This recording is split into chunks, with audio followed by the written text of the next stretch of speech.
ఆంధ్రప్రదేశ్ సార్వత్రిక ఎన్నికల్లో చంద్రబాబు ఘన విజయం సాధించారు. తెలుగుదేశం పార్టీకి దక్కిన గౌరవంతో ఆపాదమస్తకం మొత్తం తెలుగుదేశం కార్యకర్తలు పులకించిపోతున్నారు.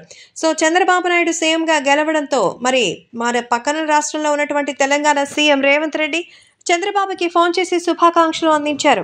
చంద్రబాబు నిజంగానే రేవంత్ రెడ్డికి గతంలో రాజకీయంగా ఎంతో సహాయం చేశారు. అలాగే ఈరోజు రేవంత్ తెలుగుదేశం పార్టీ తరపున ఉండేటువంటి వాడు, కానీ అక్కడ వైసీపీకి సంబంధించి షాకులు ఇస్తూ తెలంగాణలో బీఆర్ఎస్ పార్టీని పతనం చేస్తూ చంద్రబాబు అయితే దీంట్లోకి వెళ్ళి ఎంతో చక్కగా అయితే మరి సిద్ధంగా ఉన్నారు.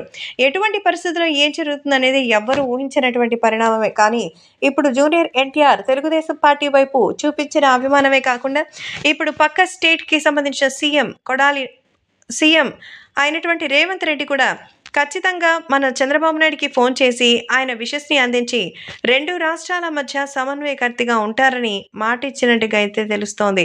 కాబట్టి ఈ విషయం కూడా సోషల్ మీడియాలో సైతం ఒక్కసారిగా వైరల్ అవుతోంది. నారా చంద్రబాబు నాయుడికి సంబంధించిన విషయమే కాకుండా ఎంతో అద్భుతంగా ముందుకు దూసుకెళ్లాలని కోరారట. అంతేకాకుండా ప్రతి విషయాన్ని ఆచితూచి అడుగులు వేద్దాం, తెలుగుదేశం పార్టీ తరపున మీరు, అలాగే కాంగ్రెస్ తరపున నేను ఇద్దరు సంయమనం పాటించి ఎలా అయితే తక్కువ బడ్జెట్లో అయితే సమస్యను పరిష్కారం అవుతుందో చూసుకుని వెళ్ళాలి అంటున్నారు. కాబట్టే రాష్ట్ర వ్యాప్తంగా ఈ విషయం మరొకసారిగా వైరల్ అవుతోంది. ఏది ఏమైనా చంద్రబాబు నాయుడికి పక్క రాష్ట్ర సీఎం ఇంత క్లోజ్గా ఉండడం చరిత్రలో ఇదే మరోసారి అంటున్నారు.